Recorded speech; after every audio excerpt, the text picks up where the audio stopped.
actually came up with the story time to ask and tell. Yep, sure did. What is your favorite educational game? Especially Mithril should be able to weigh in well on this, I think. What? Well, maybe you can help define it, Mithril. What would be considered, because you do edutainment and those kind of things, what would be considered an educational game besides the obvious of like Broderbund or, maybe speaking teachers typing? Yeah, Math, yeah. Oh, it hurt my heart. It hurt my heart when they replaced Math Muncher with SpongeBob typing at the local library. It's like, oh, come on. Granted, all the kids learn how to type well, but come on. So, in my opinion, and research, I think the general definition of what could be an educational game is something that brings out a skill or a piece of knowledge, like factual, knowledge, that is expanded for the student, individual, etc., that they can actively, build on, like gain experience points, if you will. If we want to use that terminology, because we're all gamers here, I'm sure. But you're able to take more from it than just, oh, I had fun. Like I learned something and it's concrete to memory now, or it's better concrete to memory anyway. That exposure to that knowledge. So when you're gamifying a curriculum, so like the basics, like math, science, social studies, then that would apply to, numbers, physics, the way the world works, and our the geography and, states and capitals and such as we know it. So. Okay, but, so what would be your personal favorite? Yeah. Personal favorite. Yeah. I'm sorry, I felt like that was a two-part. Maybe. Yeah, you're good. Yeah. You gave us the groundwork and answered a freaking question. No, I'm just kidding.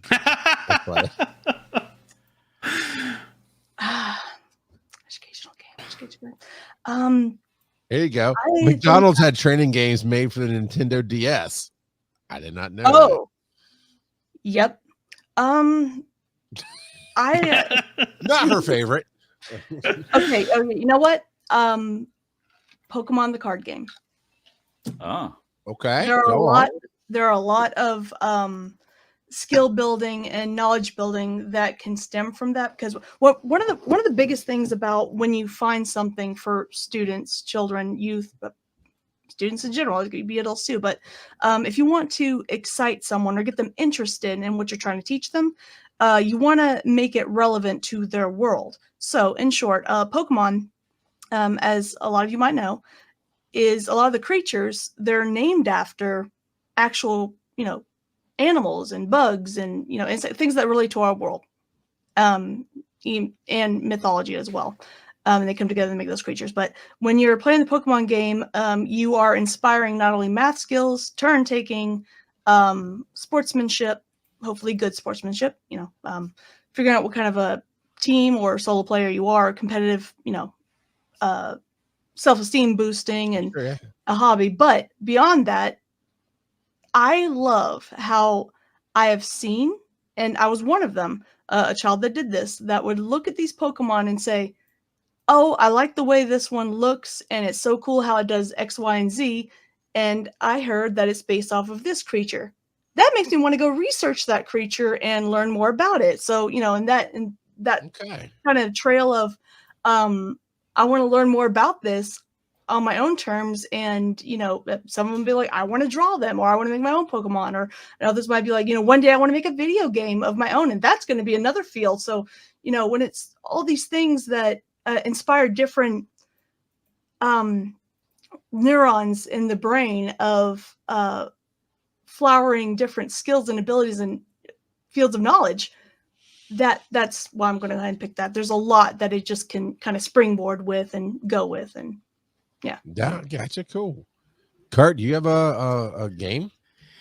Well, okay, so I'm kind of in a weird place too, because there are games that are unintentionally educational, and a lot. There's a lot. So I mean, you could go for the more obvious ones like a Scrabble. Okay. or Mousetrap, which teaches spatial awareness. Yes. Trivial Pursuit, which literally just teaches All you right, trivia. stop going down the whole list. I was going to talk about Trivial Pursuit. No, so I will say though, I'm going to limit mine to computer gaming. Yeah. And honestly, the first one that I was aware of, and because look, I was around before computer gaming. And so one of the first computer games that I became aware of when I started working in the industry was Where in the World is Carmen Sandiego? And that game was brilliant in accidentally, except not accidentally, but teaching kids geography and things about the world without them realizing it because they were just hunting. Yep. And it was brilliant. It was brilliant. And then that translated to the TV show. And look, I'm an acapella nerd. So Rockapella being the house band, I watched all the episodes because that's all I wanted to see. And I wasn't even a kid. I just liked the music. So, but that game, when we first took a look at it when it came out, it's brilliant. It's brilliant. And so that for me, that was a big one. Yeah. I loved both of those, the game and the show. Yep. I honestly don't remember which one I was exposed to first because I was fortunate growing up, although computers were expensive and all that stuff. My dad worked at a church, and for some reason they actually had some video games on their work computers, and that's how I got to go and hang out with him. And he put me in the office to entertain me, and I'd play stuff like that. It was really cool. Oh, Hugh's got a question. I'm going to mark it. We'll come back to it. Joe, do you have a game? I think I've mentioned this before on the podcast, maybe, but when I was younger, we had a Fisher-Price game that was a dual game for the Nintendo Entertainment System, and it had a memory game on one setting, and also just shapes. You had to match up different shapes and things like that. And sometimes you had to rotate the shapes around, like, oh, this fire truck, it fits over here, but you have to rotate it to get it to fit, type of thing. But in addition to that, it also had Sesame Street. So like learning to count with the count. With Big Bird. So, and so that's, I remember that, when I was younger, with my kids, Robbie Jebediah, he got a iPad through an educational program, and we put on there some educational apps, learning your letters. There's also one where he has to trace the different letters in order to score points and things like that. Yeah. And so those are great games that he enjoys playing, and it's helping him learn. So yeah, I do love the modern era that we're in. It hit right at the right time when my two youngest were the right age of preschool. Sesame Street put a really cool interactive games on iPads that we got for like $5. Mm-hmm. It really helped all that stuff. But for me, man, there's a lot of great. I'm marking all these in the chat to come back to. There's a lot of great suggestions there. For me, I was going to talk about for myself personally, Trivia Pursuit. When I was growing up, I always wanted to hang with adults, and so I learned a whole lot of facts off those cards. Right, I didn't go research the stuff, but I kind of memorized. Okay, you asked a question, I didn't know the answer. I'm going to remember that answer the next time, and it did inspire that. But throughout the more modern age, Boom Blocks. Have y'all heard of Boom Blocks in the Wii? It was yes. earlier. Yeah, okay. A friend of mine worked on it.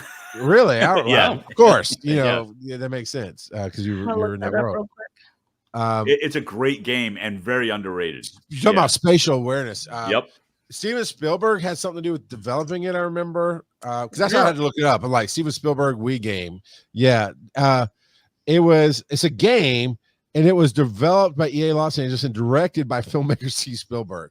So I remember that being a big hype. Like Steven Spielberg helped develop a game for the Wii, but it was very much the motion controls and physics. and you really got a real world grasp of physics by throwing these balls and different things with the Wii remote, of course, and it was very accurate to how you would do it, and it was just such a fantastic game there, and my wife and I really played that a lot. My wife. This looks all neat. right. Anybody want to invest $28 to get it for me on Amazon? For science purposes. For science purposes? For science. Wait. We just buried the plot here. Do you have a working Wii in your house set up? Somewhere. Oh, Wii U. Does that count? It's in the next room. I don't think it's on the Wii U. I think it's just the Wii. Oh. Does the Wii U play Wii games? Yeah, it does. I don't remember. Does there, it? See? The Wii U was just the prototype for the Switch that they just released early. I loved the Wii. Wii U was okay. I missed the Wii, though. The Wii was really, really good. Although it's a dumb name. I know what they meant, but everybody is like, All right, so here are some of the comments from the chat. Kelsey says, my kids are insistent that Minecraft Educational Edition is teaching Jebediah how to read. Jebediah. Now, here's the thing. My kids have definitively gotten smarter playing Minecraft. They've all played it at different ages. They always keep, until about 14 to 16, they tend to cycle back over time to play it again, reload it on the machine. And now my youngest, I don't like that they're on YouTube. I have certain guidelines for it, but they are copying YouTube Minecraft creators and going from just building little square huts to envisioning bigger things. And once they really built what that person on YouTube built and followed the tutorial, they start freestyling and doing it themselves. So that creativity is really cool. And I can see that learning how to read there. Random Kid says Monopoly is great for learning math. Monopoly is a terrible game. It's a terrible game. It's not good. So I wouldn't say it's good for learning math, but I love, that's my favorite game ever. By the way, if you're the banker, you should be pretty good at math, right? It's for more obvious finances. reasons, I appreciated when Monopoly Junior came out. So the kids had, smaller amounts to deal with, and it was more relatable to them. But anyway, I've watched it. I actually bought a version where it's a debit card, so it's all electronic based. Oh wow! It was easy to get an account, Kurt. But just I would getting say rid of all of the educational value of Monopoly. You still have to know if you have. It is not math; it's finance. That's a whole different ball game. It's they not. Have to know if they have it money doesn't teach account. Kids finances. It teaches kids not to cross daddy. And nobody buy all your properties. And nobody plays by the actual rules because they're terrible. Liar. If you really read the rules, it goes, here are some suggested house rules. Play it your way. Thank you very much. Maybe that's what it says now. Yeah. It's on the internet. Do an internet search. All right. Oregon Trail is a goat by Random Kid. That is a good choice. That's a really good choice. Yep. As long as you don't die of dysentery. Everybody does. Nobody should ever diss Terry. He's a good guy. So, there is actually, speaking of Monopoly, there's actually a game that is similar to Monopoly, but enough to, it's probably inspired by, I'm sure, but it's still separate enough and kind of digs more into relevant skills and exposure for the players. It's from a company called Simply Fun, and still am technically, but one of the things I do is sometimes I'll have the charity awareness raised to go towards those games, which I purchase and send to Toys for Tots at CHOA. And this particular game is, ideal for getting children understanding what to do with an allowance, how to be responsible with it. So think Monopoly, except there's actually an overall goal. The objective of the game is for them to save up for the best bike, from the toy store and stuff. And, you're going around the pieces with the dice and whatnot. And, you have all these events just like in Monopoly. But not only does it focus on it gives them actual plastic coins to, touch and tactile and feel and whatnot. And, hold that in their possession, not just the paper, dollar bills to play money, but in the center of it there's a bank to where you put it in, and it addresses things such as investment, and it introduces investing your money, putting it aside for something similar to a COD, certificate of deposit, I believe is what it's called. For those of you who appreciate the elaboration, money you cannot touch. And I believe that's one of the objectives. But anyway, so one of the objectives is, save up so much and be able to donate money towards a charity in the game. And then there's 3 other objectives I can't remember, but they are related to something you do in real life, including saving up your money. So in short, similar to Monopoly, but it also relates and introduces real world concepts, if that makes sense. And the importance of knowing when to spend, knowing when to withhold, and when to choose to, delay gratification. And anyway, just wanted to share that since. So what was the name of that game? It's called Bank It. Bank It. Okay. From Simply Fun. All right. The kicker about this company is their games on average a little bit more expensive than what you might find at pretty much Target, I guess, Amazon, or the stores or whatnot. But they come with a lifetime piece guarantee. As long as they have those pieces available in stock, if you lose, pieces or whatnot, you can write them in and say, "Hey, I need a replacement for this game," and they'll send it to you for free. Cool. And, Oh wow, I love that aspect of it, and that's why I signed up with them. It definitely depends on the game, right? That's very necessary and really cool. When I say it depends on the game, I love like simple games like Candyland or whatever, just figures.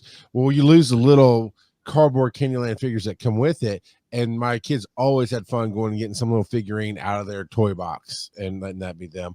But I can't tell you growing up how many games we stopped playing because we lost the pieces that we needed to it. So yeah. All right, some more feedback here. Sorry. Hugh says Myst is the best game I've ever played. Wrong. I always wanted to try that. I never got around to it. It's also it was groundbreaking at the time because of its graphics, and it went into a storytelling depth that no other game had done at that point, really. But at the end of the day, it's a visual novel. It's not great. It's got a lot of puzzles that don't necessarily hold up, and like my wife and I got it for free on Xbox or something maybe last year when it was on a trial or whatever. And even then I was like, okay, I played this game to a certain level when it first came out forever ago, and my wife had never played it. She'd heard of it, so we were playing it. I had to go look up how to defeat some of the puzzles. It's just they're so hard and they don't always make sense, whereas puzzling now is a lot better. I love the my wife plays them. She really loves them, but I enjoy the Find It games. Artifacts Monday is the company that we like the most about it, but it's just these cheesy, almost flash. It's not flash. It's almost like flash games, but you move through this non-important story and it's all cutscenes and art, and then it's like, okay, you got to find 15. Find the fish hook. Find the hidden objects games. That's it. Hidden objects games, and they mix it up. But Artifacts Monday makes the best. Yeah, ones. They're pretty good. Like surprisingly for that kind of a game. Exactly. Yeah. And we always do it on the Switch, and so the fall's coming up. We're gonna have the fall sale, or they may wait till the Thanksgiving sale, Black Friday sales. Yeah, but you get those games for like $1 and $2 on the Switch store. Ooh, I have another one, and we don't even need to talk about it. I'm just gonna say The Incredible Machine. Dang, but that get me curious. It's a Rube Goldberg type thing where it basically says get the ball from here to here, but you have all these widgets you have to set up and do it however you like it. It's all physics based. It's awesome. Wow. Yeah. I didn't realize what it was called, but I remember playing that in middle school. Yeah, it was big at the time. Lily, the Kitsune, says chess is great at teaching kids about strategy. Sure. Yep. Poor Grizzly Warrior never had a Wii. Sorry you were raised by dumpster parents. But Lily also said poker helps people to read others. And yeah, I agree. It helps you know when to make decisions that don't seem correct. Like that aggressive nature of games. I got to win the game. Are you hiding from Lily? I said poker, so I just you're looking over your cards. I was playing blackjack today. That's a good one to learn to count, right? Yep. Well, just make sure you depends on what you mean by count, sir. And here's a question before we go on to the next segment here. Sure. Hugh says, Kurt, have you ever found out how much your extra skin weighed? I do not know, because when I asked the doctor, he said, "You didn't ask me to know." But We told you to did, ask didn't that you? before you passed out. So I went. I asked. So when the doctor wasn't even in there, because I thought this is something they did as a matter of course, just for pathology or whatever. And I asked the nurse, and I asked his assistant, Mm. and she goes, and both of them were like, "Oh, the doctor will know that." Okay, cool. And then after the fact, my first follow up, I said, "Hey, by the way, how much did that weigh?" And he goes, "You didn't ask me to know, so I didn't bother weighing it." Oh. Like, what? I thought that's just what you did. Huh. So I don't know. All right, Sorry, there's Hugh. the answer. So